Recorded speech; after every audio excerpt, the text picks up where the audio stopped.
আজকে আমরা অ্যাব্রাহাম হিক্সের পাথ অফ লিস্ট সম্পর্কে ডিটেলসে জানব।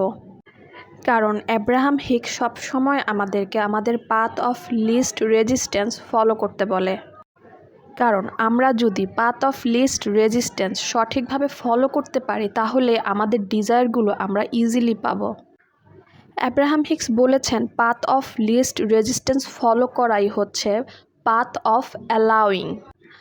আর আজকে আমরা 5টি স্টেপের মাধ্যমে পাথ অফ লিস্ট রেজিস্ট্যান্স সম্পর্কে একদম ডিটেলসে ভালো করে জানব, যাতে আমাদের path of least resistance follow করতে ইজি হয়।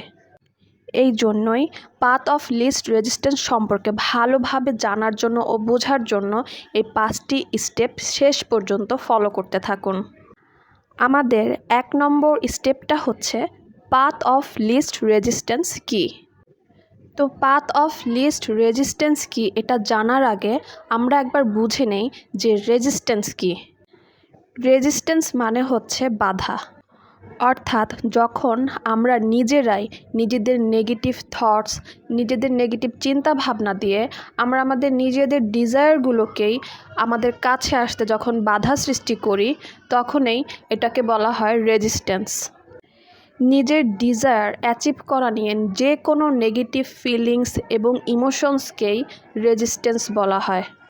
যখন আমাদের মধ্যে কোনো একটা ডিজায়ার আসে তখন সেটা আমরা পেতে চাই, কিন্তু একই সাথে আমরা নিজেদের মধ্যেই ভাবতে থাকি যে ডিজায়ারটা আমি কিভাবে পাবো, অসম্ভব, পাবো না, আমি আমার ডিজায়ার এই জন্য পাবো না, এই কারণে পাবো না, হয়তো আমার কাছে টাকা নেই, হয়তো আমার কাছে যথেষ্ট সুযোগ নেই। যখন আমরা এভাবে চিন্তা করি তখনই আমরা আমাদের ডিজায়ারের মধ্যে একটা রেজিস্ট্যান্স ক্রিয়েট করি। আর যখন আমরা নিজেরাই আমাদের ডিজায়ার পাওয়ার ক্ষেত্রে এভাবে রেজিস্ট্যান্স ক্রিয়েট করতে থাকি তখন আমাদের ডিজায়ারগুলো আর ম্যানিফেস্ট হয় না। কিন্তু অ্যাব্রাহাম হিক্স আমাদের এই রেজিস্ট্যান্সগুলোকে কমানোর জন্য একটা উপায় বলে দিয়েছেন, আর সেটা হচ্ছে path of least resistance follow করা।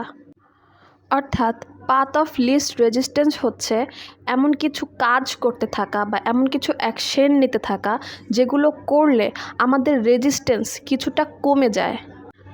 যেমন যখন কেউ অসুস্থ হয়ে পড়ে তখন সে যদি ডক্টরের কাছে যায় এবং মেডিসিন নিতে থাকে তখন সে কিছুটা রিলিফ ফিল করে, এটা ভেবে যে যাক আমি ডক্টর তো দেখাচ্ছি, মেডিসিন তো খাচ্ছি, যাক তার মানে আমি সুস্থ হওয়ার পথে আছি বা সুস্থ হয়ে যাব। আবার ধরুন আপনার লাভার হয়তো আপনার সাথে রিলেশনশিপ চায় না, কিন্তু আপনি তার সাথে রিলেশনশিপ চান, এক্ষেত্রে তার সাথে কমিউনিকেশন ধরে রাখাটা আপনার জন্য পাথ অফ লিস্ট রেজিস্ট্যান্স। অর্থাৎ আপনার কাছে এই ভেবে একটু রিলিফ ফিল হতে থাকে যে যাক বাবা, অন্তত কমিউনিকেশনটা তো ধরে রাখতে পারছি, অ্যাটলিস্ট তার সাথে আমার যোগাযোগ তো আছে। তো এই যে একটা রিলিফ, এটাই হচ্ছে আপনার পাথ অফ লিস্ট রেজিস্ট্যান্স।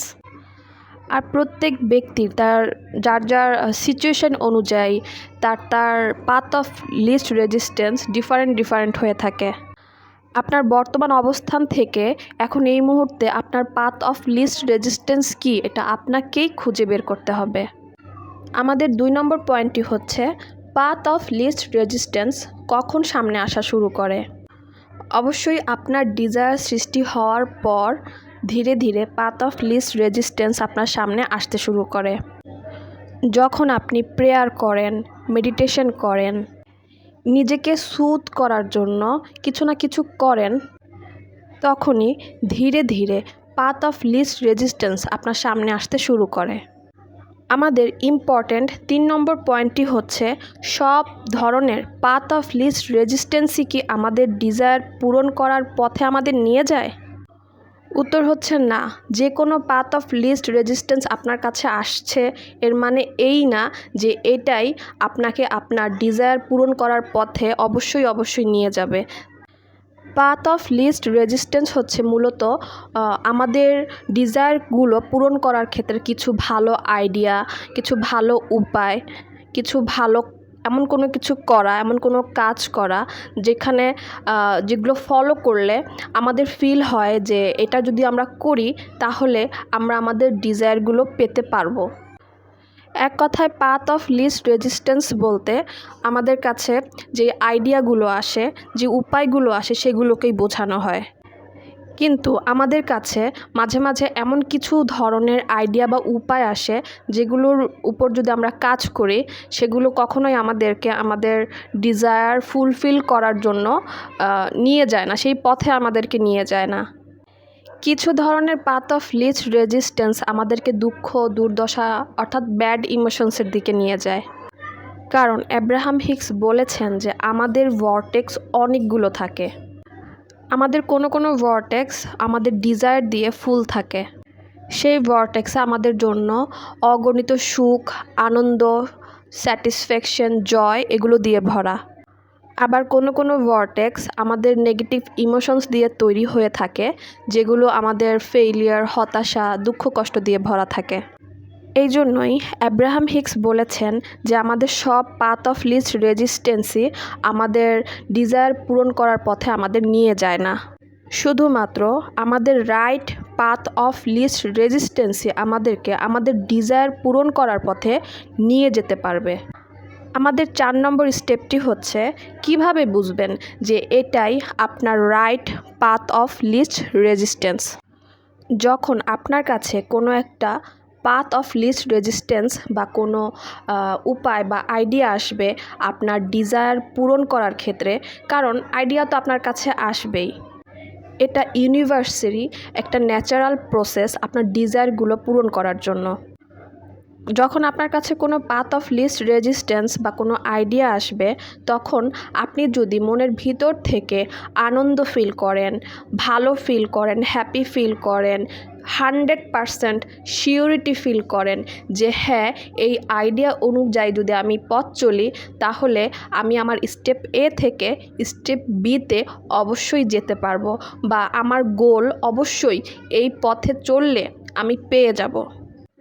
আর যদি আপনি 100% শিওরিটি ফিল না করেন সেই আইডিয়ার উপরে চলে, বা সে আইডিয়া দিয়ে চলে যদি আপনি খারাপ ফিল করা শুরু করেন, নেগেটিভ ইমোশনস ফিল করা শুরু করেন, তাহলে বুঝে নেবেন এটা আপনার right path of least resistance নয়।